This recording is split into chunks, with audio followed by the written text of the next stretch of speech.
This hour of the Costa Report is brought to you by IBM. Big data at the speed of business. Welcome to the Costa Report. I'm Rebecca Costa, and thank you for joining me for another 2 hours of straight talk radio. I want to welcome members of our military who are joining us over the internet today, as well as listeners tuning in on radio stations from coast to coast in every state in the Union. Thank you for being with us and for your many letters and emails. In just a moment, the woman responsible for starting the ball rolling on the sexual harassment complaints recently brought against powerful figures in business, Hollywood, and politics, Gretchen Carlson, will be joining the program to talk about her case against Roger Ailes and her provocative new book, Be Fierce. As you know, the number of women who are coming forth with stories ranging from inappropriate comments all the way to groping and rape are growing every day, which begs the question, why did so many remain silent for so long? Are there precautions women can take to avoid inappropriate advances? And more importantly, when they do occur, what should a woman or a man do? We're going to find out the answer to these questions and more in the next hour. But before Ms. Carlson joins us, as is my custom each week, let me tell you a little about her background. Gretchen Elizabeth Carlson was born in Anoka, Minnesota, and is a graduate of Stanford University. In 1988, Carlson won the title of Miss Minnesota, and from there went on to win the Miss America contest. After working as a reporter and anchor for a variety of television news programs in Richmond, Cincinnati, Cleveland, and Fort Worth, Carlson joined CBS News in 2000. And just 2 years later, she found herself co-anchoring The Early Show. Carlson eventually left CBS to join Fox News, and by 2006, she was co-hosting the popular news program Fox and Friends. She left Fox and Friends to anchor a 1-hour daytime program called The Real Story with Gretchen Carlson. And by all accounts, Carlson's career was on a roll. That is until July of 2016, when Carlson announced she was no longer with Fox and filed a sexual harassment suit against powerhouse Roger Ailes. 6 more women quickly came forward with similar stories of Ailes' pattern of offering job opportunities in exchange for sexual favors, which eventually led to Ailes' resignation. The suit ended in a $20 million settlement for Carlson, a best-selling book on sexual harassment in the workplace, and more importantly, opened the floodgate for hundreds of women to come forward with charges against power brokers in Hollywood and politics. Little did Carlson know that her courage to speak out would peel back the covers and ignite a movement across this country and others. It's my pleasure to welcome to the Costa Report news commentator, best-selling author, and women's advocate, Ms. Gretchen Carlson. Thank you for joining us today, Ms. Carlson. So much for having me. Thanks for the nice introduction. I appreciate it. Well, every day, more and more women seem to be coming forward with stories ranging from lewd remarks to actual rape. What do you make of all the stories, and what do you think will come out of these accusations? Are they going to rise to actual court cases, do you think? I think on some of the more egregious claims, yes, when you're talking about sexual assault and rape, depending on the statute of limitations, which can be an issue, depending on what state you're in, for example, I do think that there will be court action on some of the more serious offenses. With regard to all of the women coming forward about sexual harassment, my take on it is that the revelations are outrageous and they are disturbing, but I guess I'm not surprised about some of them. I'm most proud of the women coming forward no matter how long it took them or no matter when this all happened. You have to understand that for way too long, women have been silenced on this issue. It's been a taboo topic, and there have been a myriad of reasons of why women don't come forward. Case in point, look what's happening to the women who came forward about Senate candidate Roy Moore in Alabama. Immediately they're called liars, that it's a witch hunt, that they can't be believed. Why did they wait 40 years? I mean, why in the heck would any woman come forward when you know that's what's going to happen? But on the other hand, I mean, that's a good case study that you bring up. You know, we can't know for sure if there's no evidence. I mean, doesn't this need to go to a court where the accusers present their evidence and the accused has an opportunity to present their evidence? I mean, how can the voters of Alabama know? Well, what evidence? Because the women said it so. Just like Rose McGowan said when they asked for proof about her alleged rape from Harvey Weinstein. She said, because I told you it happened. I mean, I'm not saying that we should have evidence in the court of law, but what I'm saying is how ridiculous it is that automatically when women come forward, we just automatically don't believe them. Why is that? And what evidence would somebody still have from 40 years ago that something happened in a car? I mean, I've had 3 situations myself of sexual assault that happened in a car with powerful men that I talk about in Be Fierce. What proof do I have? Well, look, I had a corporate career in Silicon Valley, and let me tell you, I do not know. This is how pervasive this is. I do not know of a single successful woman, right, who was working alongside me who did not have a case of being sexually harassed. I can't name one. That's how pervasive it is. Right. So, I mean, I think we need to turn the conversation, away, and I talk extensively about this in Be Fierce about, instead of promulgating the myths, we need to start turning them on their head and ask why are we as a culture still believing in these myths. And there are a lot of solutions to this problem.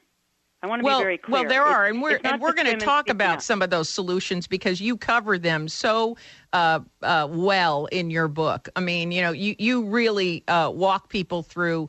Here's what you can do when it happens, and here's what you need to do. And you even go so far as to say, well, human resources isn't always going to be your best recourse. Well, why is that? Why is it that everybody expects human resources to take care of them?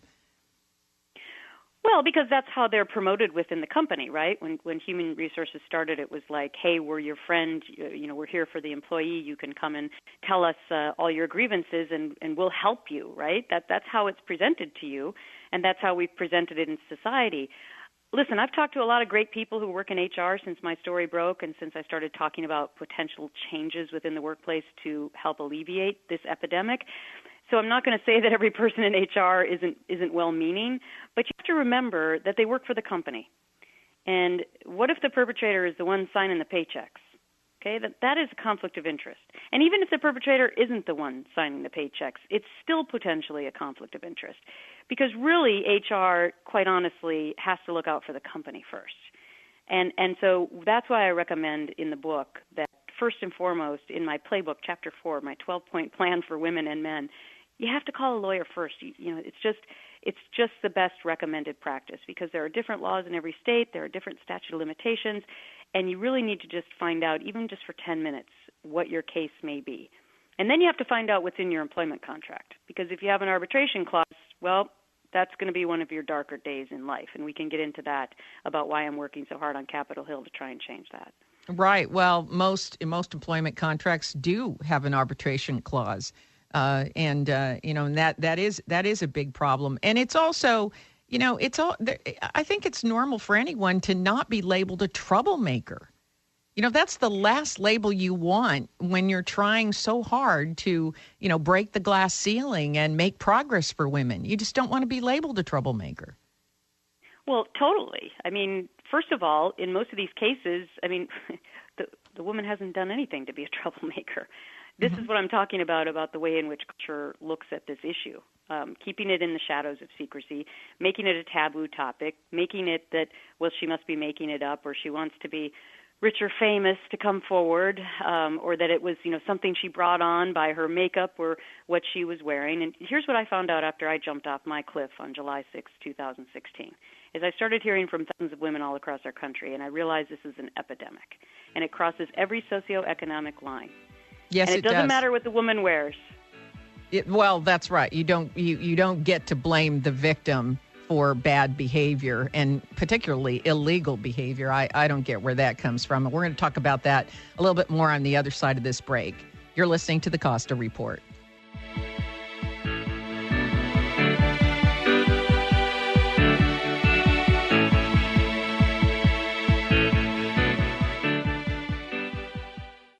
Big data is changing the way organizations work. From data-driven marketing and ad targeting to the connected car, big data is fueling product innovation and new revenue opportunities. It's creating a culture in which business and IT leaders join forces to realize value from all data. They infuse analytics everywhere and make speed a differentiator, gaining competitive advantage from faster, more informed decisions. Leading organizations are creating new business models, developing new roles, and defining new big data architectures, including an infrastructure that can manage and process exploding volumes of structured and unstructured data, in motion as well as at rest, while protecting data privacy and security. Find out how IBM Big Data and Analytics can transform your business. Visit www.ibm.com/bigdata today. When I say Italy, what comes to mind? Venice. Capri. Oh my gosh, Capri was marvelous. The views, the cliffside views, or traveling to Sorrento. Pirello tours. Oh, Pirello tours, for sure. Pirello. Hi, I'm Steve Pirillo of Pirillo Tours. With over 70 years of tour experience to Italy, it's no wonder Pirillo Tours is synonymous with travel to Italy. I think of the culture. And to walk up to certain areas and touch a wall and think, well, this wall's like 3,000 years old. Being on a Pirillo tour on our anniversary was better than anything I can remember ever on an anniversary. I personally approve every itinerary to ensure a stress-free, once-in-a-lifetime vacation. Salute! Call now for your free insider's guide to Pirillo's Italy. Call in the next 30 minutes and qualify for a $100 gift card when you travel with us. Call 800-897-7176, 800-897-7176, 800-897-7176. Every day, I wake up at 5 a.m. to give Dad his medicine. Every day, I wake up at 5 a.m. to give Dad his medicine. At 6 a.m., I make his breakfast. Every day, I wake up at 5 a.m. to give Dad his medicine. At 6 a.m., I make his breakfast. At 7 a.m., I shower. Every day, I wake up at 5 a.m. to give Dad his medicine. At 6 a.m., I make his breakfast. At 7 a.m., I shower. I start laundry at 8. At 10, we go for a walk. Every day, I wake up at 5 a.m. For those dealing with the daily struggles of caring for a loved one, we hear you. That's why AARP created a community with experts and other caregivers for advice, tips, and support. Together, let's help each other better care for ourselves and the ones we love. Visit aarp.org/caregiving. A public service announcement brought to you by AARP and the Ad Council. I am done with my mattress. That's right. I'm not spending another night on this old bag. My new mattress comes today, and this thing is out of here. Bye-bye, mattress. Yep. Bye-bye, mattress. So says you and about 1,000 other people every day. And that's a lot of old mattresses with no place to go. There's the landfill, of course, where they just take up space. But what a waste. Because you could send it to a mattress recycler, where old mattresses get broken down into steel, foam, wood, and fiber that become new steel, carpet padding, home insulation, garden mulch, biomass fuel, locomotive oil filters, and all kinds of other great stuff. So bye-bye mattress is right. But don't toss it. Recycle it. It's easy. And it's free. To find a mattress recycler in your area, visit buybuymattress.com.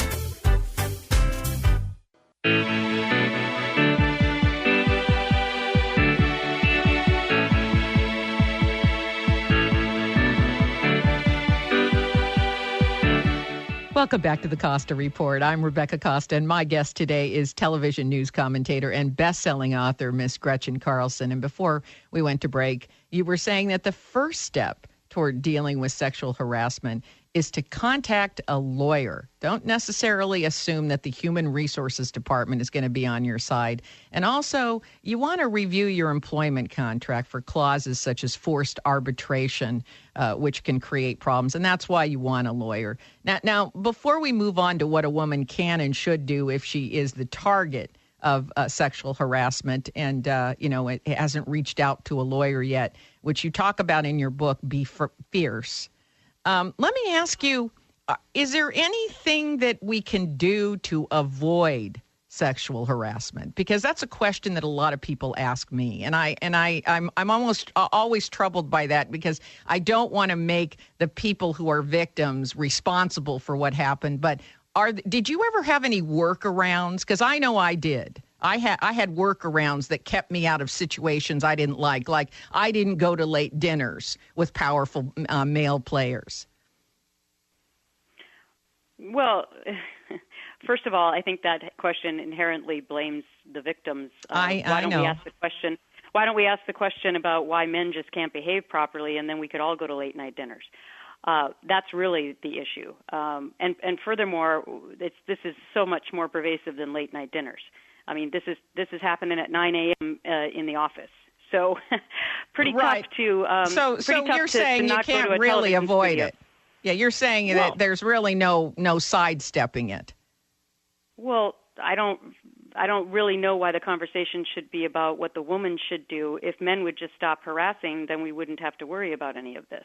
And for the women who just harass men as well, because men can be victims. I think these are questions that promulgate the myths instead of saying, what can we do to fix the problem? Well, first of all, we would have people stop harassing. That would fix it once and for all. Second of all, we can hire more women in higher positions, because that would tend to eradicate the issue. When you just don't have one token female as a vice president, she finds herself often in a conundrum about whether or not she should be in the boys' club or support the women underneath her. So if you have more women in high positions, obviously that can help to solve the problem. Also, we need men on our side. That's just the bottom line. It's why I dedicated an entire chapter to men who defend, because so many men reached out to me after my story broke to say they wanted to help. And the majority of men want safe work environments for women. It's the random jerks we have to get rid of. And so I'm calling to men to join the Be Fierce movement, as so many already have, in stopping the enabling of this behavior within the confines of the work structure, and to also stop being bystanders and to try and dig deep to find the same courage that victims do in coming forward and standing up for these people and saying, we're not going to tolerate it either. You see, when men start to finally do that within the workplace and support women in that way, that's when it really will end. We're seeing a tsunami now of women coming forward to say this happened to me. But when men finally take that final position of, you know what, they're right. I'm not going to support the enablers anymore, or the harassers. I'm going to speak up for these women. That will really be the tidal wave inside the confines of work structure. I think you're right about that. I think that there are principled men in the workplace, and they need to speak up, and they need to rein in this behavior because they know what's going on. Let me give you an example. In my late 20s and early 30s, I went to work for a public company. I'm not going to name them right now, but I went to work for a public company. And when I got the job, there was a man who was about the age of my father. I was the youngest person on the executive team, and I was the only woman. And I remember him pulling me aside, and he said, he says, I will never repeat this again, but you never get into a limousine or a car with the CEO. He said, I think of you as my daughter, and it is the advice I would give my daughter: never get into a car or a limousine with the CEO. With that particular CEO or any CEO? With that particular CEO. That particular CEO was known. Now, until I read your book, I was always grateful to him. You know, your book was a great revelation to me, because until I read your book, I was always grateful to him. I thought, wow, he spared me. This is why I was asking you the question about the workarounds. He spared me from having a terrible experience with someone who was many levels above me. You know, but once I read your book, I thought, he's an enabler. Totally. He just happened to spare me. He knew what was going on. He knew this guy was a sexual predator, right? And he had certain feelings, protective feelings toward me. But how many other women did he not offer the same caution to? And why didn't he step in and say, you knock this out, you knock this off? Yeah, because the power of actually saying that to somebody in the moment is forceful, and it stops the activity cold. So that's why I'm calling on men to join the movement. And also just back to those workarounds. I mean, it's really frustrating to me because how can women possibly continue to move up the ranks and ladders within corporate culture if they can't go to late night meetings? I mean, I understand what you're saying, but I got to tell you, you're going to probably just think I'm the biggest coward of all. And I'll take it if you think that. But I got to tell you that from my perspective, I was doing everything in my power, right, to avoid an awkward situation. I even used, if I had to go to a late night dinner, I would go only to a restaurant that had valet parking, excuse myself before the dinner was over, find a waiter, give him a big tip, and say, please have my car running in the front so that no one could offer to walk me to my car. Mm-hmm. Well, that's these were things that I built into my day-to-day corporate life. Because I knew I was the only woman and it was going to happen. And, I couldn't avoid every situation. Believe me, I didn't. I know what you're saying. I couldn't avoid every situation. But boy, if I could avoid a dinner and if I could name where the dinner was going to be, it was going to be where there was valet parking and I was going to have my car there in the front ready to go. And that's what I mean. Well, and I think it's terrible that I was like that. I certainly didn't help the women that came after me. Right, and I appreciate your honesty, but that was the culture. Look what's happened in the last 16 months since I dove off the cliff, and all these other women did the same thing. And now look at it's a tsunami or whatever other weather analogy you want to make. It's a hurricane, it's a storm, it's happening. And listen, I did this for all the women who've never had a voice, the thousands who reached out to me, who I responded to, from every socioeconomic class and every profession, from waitresses to Wall Street bankers. It's an epidemic everywhere. The second big reason I did this was for my kids. I have a 12-year-old son and a 14-year-old daughter, and God willing, I do not want them to face the same indignities that you faced or that I faced or any of your listeners have faced. Because here's the sad reality. In 2017, every woman still has a story, and that is outrageous. No, it's absolutely true. There's just there's nobody that I don't know. And I believe, the second part of that is women of my age had workarounds. And why we did that, I don't have an answer for that. I've got to search my soul as to whether I did the right thing or not. And your book really opened the door for me to be able to do that, and I thank you for that. We have to take another short intermission, but stay with us. We'll be back after these important messages from today's sponsors. You're listening to the Costa Report.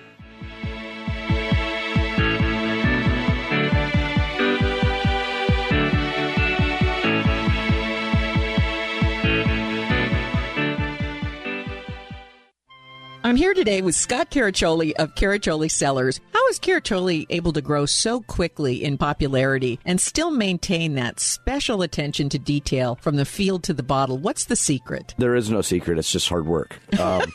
It's something that you got to put a lot of effort in, a lot of time in. You can't cut corners. Bubbles are inherently naked, so your flaws are exposed. And when that's the case, you have to be diligent on the front end and go the extra mile to make sure that you don't cut those corners and that you do things the right way. We're in a ideal location, and being able to harvest at optimal pick points, produce these grapes in the best way possible. You have great fruit, and you go through these different steps, and at the end, you end up with a unique product that showcases the fruit in a different way. You can order any of our products directly from us by visiting our website, caracciolicellars.com, or calling the tasting room directly, 831-622-7722. I'm Paul George of the Indiana Pacers. When I was 6, I had one thing on my mind. When I was 6, my days were spent playing basketball every chance I could. When I was 6, my dream was to make it to the NBA. When I was 6, my mom had a stroke. So I want you to learn the signs of a stroke fast. F-A-S-T. F, face drooping. A, arm weakness. S, speech difficulty. T, time to call 911. Because the sooner they get to the hospital, the sooner they'll get treatment. And that can make a remarkable difference in their recovery. I'm Paul George.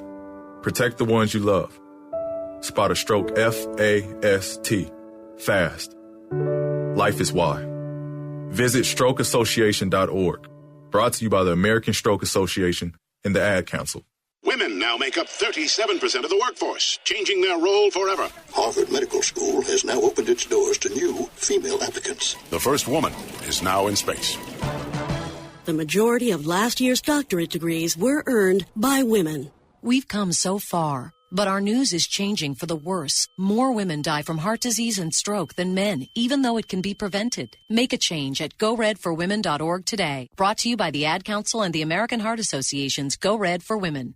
Okay, what are you wearing right now? Nothing. That's right. So Mommy's going to teach you how to dress yourself. Underwear always comes first, name tag at the back, then pants, then shirt. Get the first button in the right hole or you have to start all over. Socks going first, then shoes, right on right, left on left. With shoelaces, just take the ends, cross them over, switch the loops, the rabbit goes down the hole, pull tight, and you're left with bunny ears. Got it? Why are your pants on your head? Most parenting is hard to do in just 2 minutes. But 2 minutes twice a day making sure they brush their teeth is easier, and it could help save them from a lifetime of tooth pain. Visit 2min2x.org to find out more. A message from the Partnership for Healthy Mouths, Healthy Lives, and the Ad Council. Yeah, it's me, your heart. Listen to me. We've got to talk. High blood pressure is serious, and yours? Whoa. What happened to us? We used to be so much more active. But lately, you've been ignoring me. I know you think I'm just gonna keep ticking away forever, but you're wrong. You can do so much more to control your high blood pressure. Doing the minimum isn't doing enough. I'm under a lot of pressure and can quit whenever I want. Bet you didn't know that. But I like my job. Just treat me better. Check on me. Give me something green to nibble on every once in a while. And maybe we can do some exercise on occasion. Let's get to it. After all, we're in this together. Listen to your heart. Don't let it quit on you. High blood pressure can lead to a stroke, heart attack, or death. Get your blood pressure to a healthy range before it's too late. Find out how at heart.org/blood pressure. Check, change, control. A message from the American Heart Association, the American Stroke Association, and the Ad Council.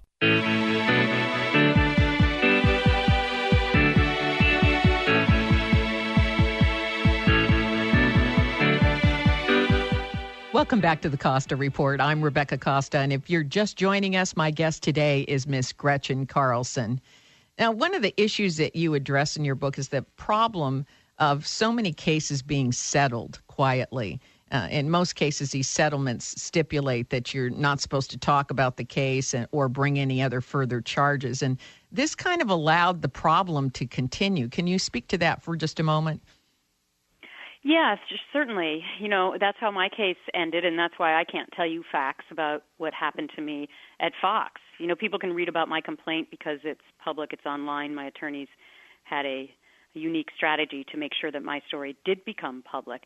But the other way in which predominantly we resolve sexual harassment cases in society is through forced arbitration clauses within employment contracts.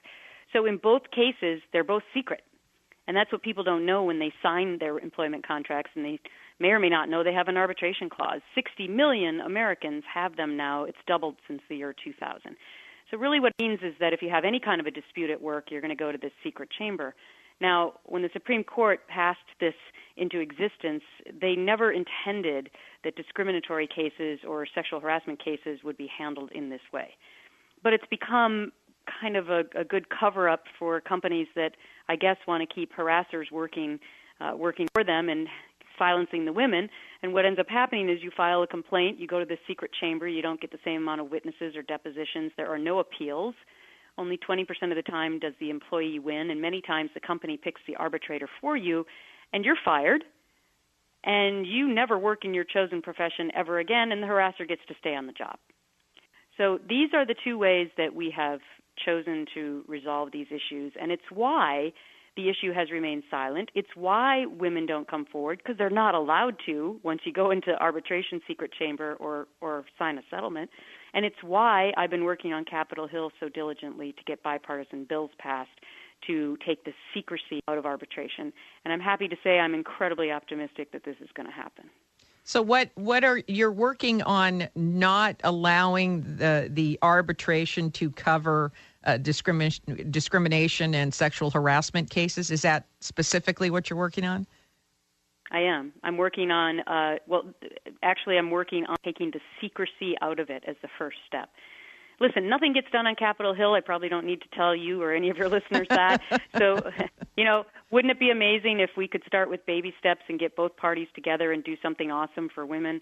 And that's what I'm bound and determined to do. So a bill in the House, a bill in the Senate, they'd be similar, would take the secrecy out of arbitration, or at least give women a choice whether or not they want to have their claim heard in secret or go to an open court system, which is our Seventh Amendment right, by the way. And when I meet with politicians, I say to them, this issue is apolitical. Look at the people that we've seen fall, the titans. They're on both sides of the equation politically. Sexual harassment is apolitical. And that is why we should all care about this, and it's why we should all want to take it out of the shadows of secrecy. Well, I'll tell you what, you can't win an election in the United States without the women's vote. True. So anybody who doesn't support this, taking this out of the shadows, I would suggest to them that, their career may be short-lived. Because, it may be short-lived because there is no reason there's no reason for this to remain secret. You call it a secret chamber. That's what arbitration is. You go into a private room and they're going to tell you what they'll pay or what they're not going to pay. The arbitrator's going to say you have enough evidence or you don't. And as you say, only in 20% of the cases are they going to say, yeah, you have enough evidence. And then that's it. That's it. Yeah, that's it. And we're discovering so many of these cases were settled. We're finding out with Weinstein and Bill O'Reilly and on and on and on down the line. We're finding that many, many of the cases were settled through arbitration. It brings us back full circle to our earlier discussion about enablers and cover-up artists within the companies because they all knew about it, right? Yeah. I mean, they had to have. The lawyers, the CFOs, the upper management, they all knew about it. And I guess they were, in a warped way, protecting the bottom line because these people were powerful and making a lot of money for the companies. However, my research over the last 16 months in writing Be Fierce is that our culture within companies also protects low-level harassers in the workplace, which was one of the more amazing and disturbing things for me to find out. That it's not always the powerful man. And these are the every woman stories that I hope start being told so that it's not just focused on rich and famous people in Hollywood the celebrities, or television. Right. Yeah, I hope that every is woman's taking story, a little bit. Yeah, it's kind of becoming too glamorous. And in fact, it just happens, as you say, in every workplace, everywhere, all levels of work. Yeah. All levels, and why do we as a culture feel it's so important to protect the harasser even when they're a low-level employee? I had one person tell me she went to a new job and she was a young woman just starting out her career, unfortunately, and everyone said to her, "Beware of Joe, beware of Joe." As though it's a joke. Course, yeah. Like it's a joke, and they were all enablers, and Joe had been there for forever and ever, and was not anybody who was running the company. Not by any stretch of the imagination. But everyone protected Joe. So that's even more frightening. Yeah. It's more frightening, but this is what we had. This is why I'm working so hard on this, because we need to change it for our next generation. We need to change it for my kids and for everyone else's kids. Now, unfortunately, that's all the time that we've got today. But before we say goodbye, I want to take this opportunity to thank you for the book, Be Fierce. Everyone, go out and get this book. It's a real eye-opener. And also for your courage in bringing this pervasive issue to our attention. Thank you, Ms. Carlson. Thanks so much for having me. Now, today we have been talking about courage, and this reminds me of something the great business scholar Peter Drucker once said. He said, behind every successful business, you'll find someone made a courageous decision. But where do you go to find those courageous leaders, the ones that can produce real success? With the economy picking up and businesses expanding right and left, it's a worker's market. But what if finding and hiring the perfect candidate could be easier? Well, that's where one of my favorite finds in 2017, ZipRecruiter, can help. With ZipRecruiter.com, you can post your job to 100-plus job sites with just one click. Then powerful technology matches the right person to your job. And everyone knows that if there's a way to post a job just one time and have it appear on 100 job sites, how much time you're going to save.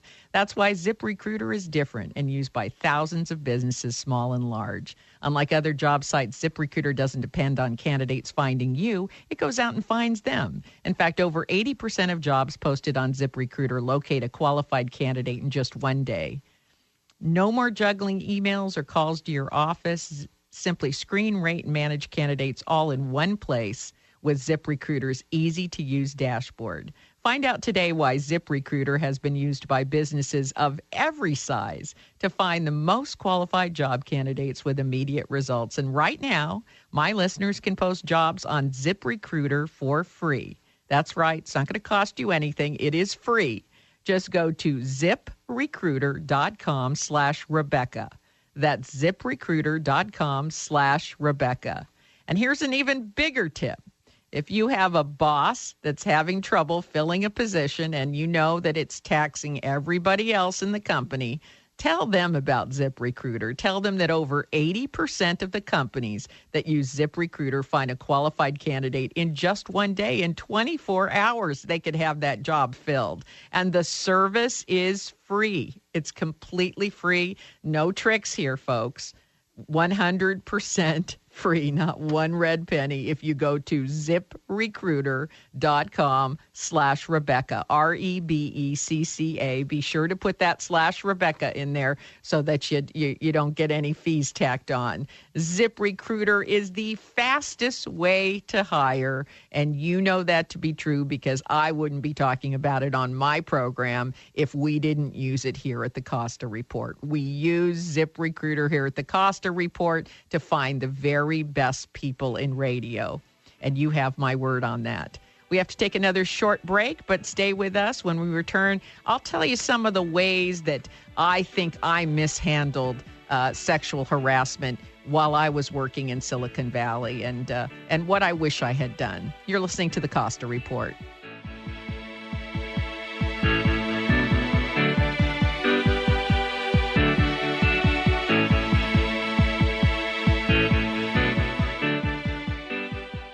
Are you struggling with addiction or alcohol problems? If you're depressed, drinking, and using drugs, you may need help. And the Affordable Care Act guarantees coverage of substance abuse. I knew I could get myself out of this. I just needed some hope and some help. I took the first step to recovery when I made the call. Call the Addiction, Hope, and Helpline now for a free assessment with someone who cares. Call 800-962-6969. 800-962-6969.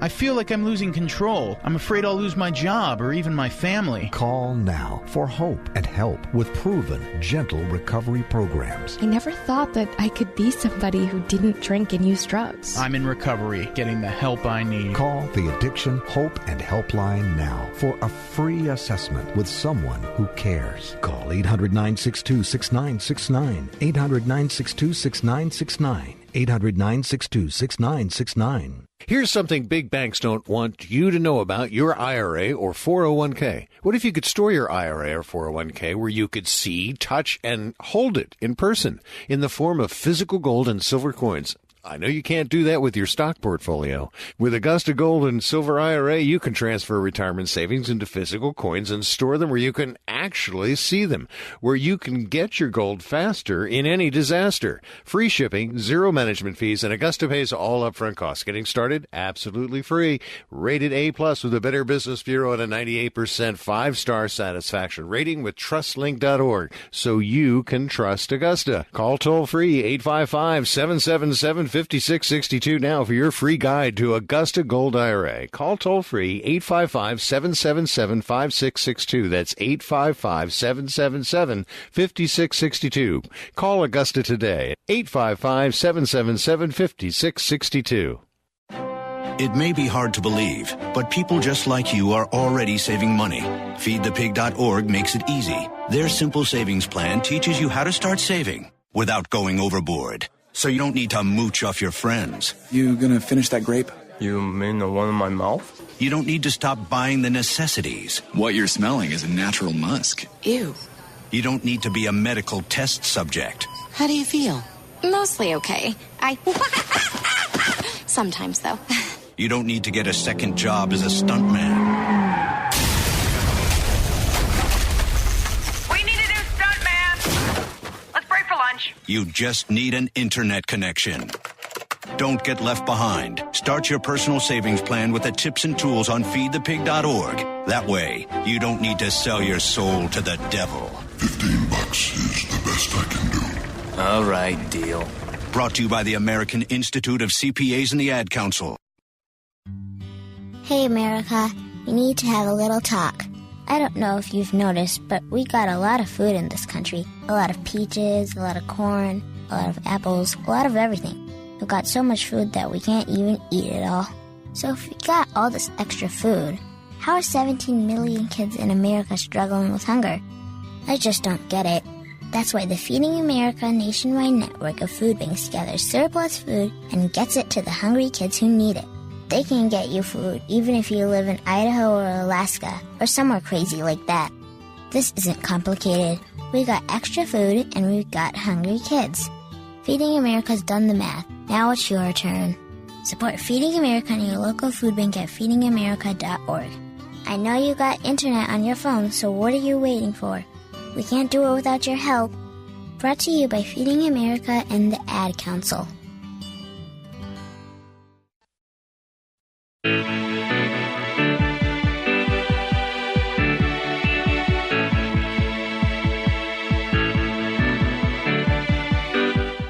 Welcome back to the Costa Report. I'm Rebecca Costa, and if you're just joining us, we've been speaking to Gretchen Carlson, who many of you recognize as the co-host of The Early Show and Fox and Friends, as well as the woman who brought a lawsuit against Fox powerhouse Roger Ailes, which caused many other women to come forward with similar allegations and Ailes' eventual resignation. Next up was Bill O'Reilly, and from there, accusations spread like wildfire to Weinstein, Spacey, President Bush, Franken, former Alabama state judge and GOP Senate candidate Roy Moore, and others. We're learning more and more every day. And now we have Mitch McConnell looking at the option of preventing Moore from being seated in the Senate if he's elected, and leaders like Ted Cruz asking Moore to step down from the race. Now, I am a woman, and so this is a topic that no matter how I speak about it, I am bound to upset some listeners somewhere. And I don't want to in any way appear unsympathetic to those who have been sexually victimized in any way, whether it was innuendo or worse. But I'm also not a fan of mob justice. And I want to make that clear. Accusing a person is not the same as proving that they committed a crime. And I have to go on the record as saying that any attempt to sidestep the justice system by convicting a person merely because they've been accused is in my view, a travesty. Now, it has got to be obvious that I greatly admire Gretchen Carlson for what she has done and what she is doing in Washington. But I have to say, I do not agree that just because a person says something happened, that it did happen. Now, I have no way of knowing whether Judge Moore committed those vile acts or not. But I am not willing to convict a person based on accusations. Now, I realize that when multiple people come forward, all with similar stories, it goes to a pattern, and it makes it very, very hard not to believe the allegations are true. But, folks, that's what we have courts for. We have a justice system so these cases can be tried and ruled upon. And when we don't use that system, well, it's just a matter of time before we convict and sentence a person in the court of public opinion based on innuendo, rumors, hearsay, and accusations. In my view, that is just as dangerous a situation as allowing sexual harassment cases to be settled out of court and be concealed from the public. Both are wrong-headed because both attempt to sidestep the judicial process. Accusing a person in public without evidence or a trial is as bad as hiding an offense by accepting hush money in a settlement. I find both offensive and counterproductive. Having said that, I want to address the growing number of sexual harassment allegations that we see popping up every day. And I want to tell you that I do not know, and I am giving you my word on this, I do not know a single woman who has had a professional career who has not, at some point in that career, had to deal with a sexual advance. As many of you know, I spent a large part of my career working in California's Silicon Valley in the tech world. And at that time, it wasn't that uncommon for me to be the only woman in high-level meetings and in boardroom presentations. This was a time when there were very, very few women engineers, scientists, or CEOs, not like there are today. I was very aware that I was viewed differently. I was treated differently, particularly by men who had powerful positions above me. So I happened to take it upon myself to take precautions. I never met at hotels. I avoided traveling on the same plane so I wouldn't have to share a car with them. I left company parties and gatherings early. I slipped out before anyone could notice I was gone, and I avoided late-night dinners like the plague. And if a dinner wasn't avoidable, and my career depended on it, I met them at MacArthur Park in Palo Alto, where they have valet parking. And just before the dinner was over, I excused myself to go to the restroom, found a waiter, handed them my valet slip and a big tip, and asked them to have my car waiting for me so that I would not have to deal with a man offering to walk me to my car. Seems like an innocent thing. It's problematic. And later, when I became a mother, I taught my daughter to do these same things. Yet in spite of all those precautions that I took, I can tell you sexual harassment was not avoidable. I still had drunken sales executives banging on my hotel room late at night, asking me to let them in. I still encountered clients who expected me to flirt or worse yet, sleep with them to get their business. And when I didn't, they made sure I didn't get their business. I endured comments about my bust size, whether I was a screamer in bed, and who was taking care of my, quote, personal needs. And I never, not once, serviced that conduct. I just made sure I didn't put myself in any situation that was dangerous, and the rest of it I ignored and defended against. It wasn't worth my time. Looking backwards, those of us that were forging new ground knew what to expect, how to avoid some of the trouble, but not all of it. I'm not sure we did the generation which came after us any big favors by ignoring the issue. Maybe putting my head down and getting to work was not the best thing I could have done. Maybe I should have made a big deal over every rude comment and every advance. But somehow, I think that I might have set back the progress that women made in the 70s, 80s, and 90s. So maybe making a big deal out of it wasn't the right answer either. Between out-and-out rape, a hug that lasts too long, an off-color joke, there's a vast difference. And I suppose that's what all these recent allegations are about.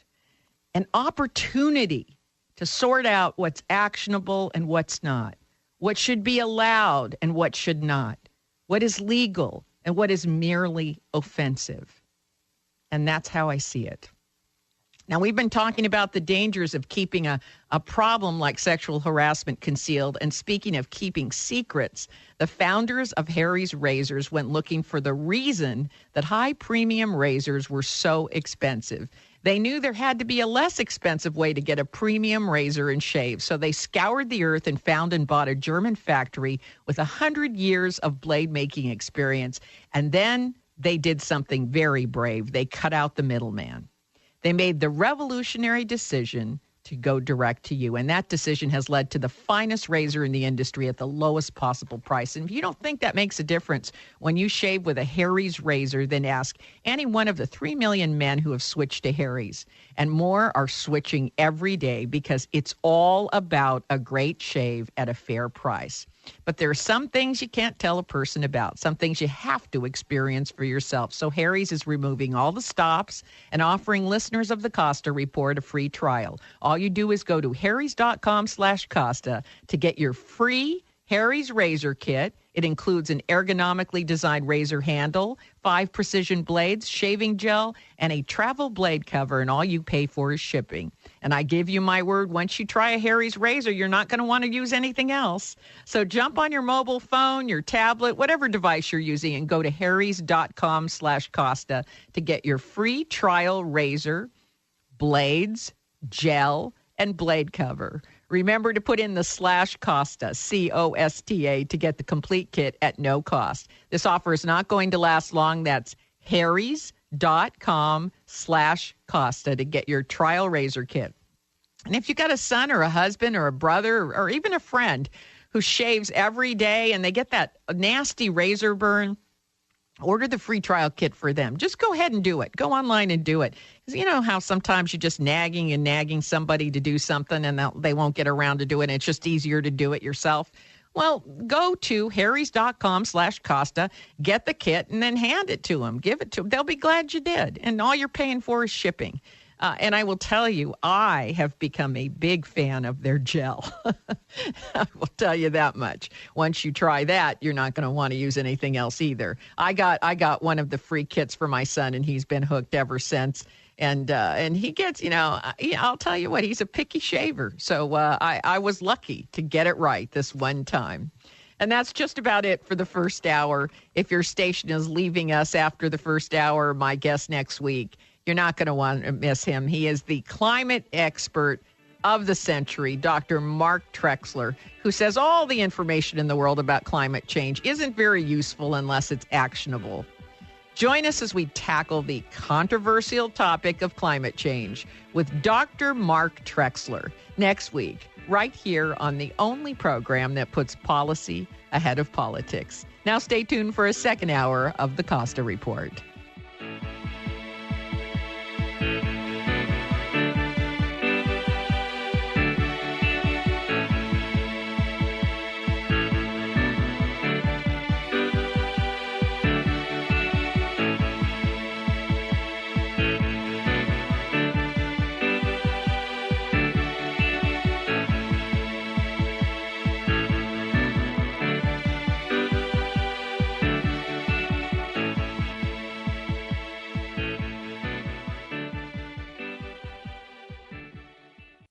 Listen up, because I want to let you in on a little secret. You don't have to be a psychic to know which business and political experts are going to be on the Costa Report next month. All you have to do is sign up for our free monthly newsletter at RebeccaCosta.com. It takes less than a minute, and when you do, you'll receive our guest schedule along with special announcements and free offers the first of every month. So go to RebeccaCosta.com and sign up today. Hi, I'm Joan London with A Place for Mom. Over the years, we've helped thousands of families find senior care, and today's senior living communities have never been better. With amazing amenities like movie theaters, exercise rooms, and swimming pools, even pet care services. And nobody understands your options like the advisors at A Place for Mom. Best of all, it's a free service. To get our free ebook on financing senior care, as well as a free referral for senior living communities in your area, call 1-800-806-8572. Unexpected reactions to smart financial decisions brought to you by feedthepig.org. Well, I finally did it. I improved my credit score. You're kidding, right? No. How are we supposed to be the bad boys of electro-synth pop if you're out there being responsible? The band is about to be discovered. This is our year. Yeah, you've been saying that for a while now. You think anyone in the Rock and Roll Hall of Fame was worried about their credit score? I never really thought that. Of course they weren't. Rock stars aren't supposed to think about that kind of stuff. We're supposed to think about how many guitars we've smashed, write aggressively sensitive power ballads, start questionable fashion trends, tragically break up and blame creative differences. All right. I thought maybe it was time to take control of my finances, Start using a budget. Get out of debt. Set some goals. A budget? Debt? Set some goals? Listen, I knew that we'd have our creative differences, but I was hoping they'd involve a little more scandal. When it comes to financial stability, don't get left behind. Get tools and tips for saving at feedthepig.org. This message brought to you by the American Institute of CPAs and the Ad Council.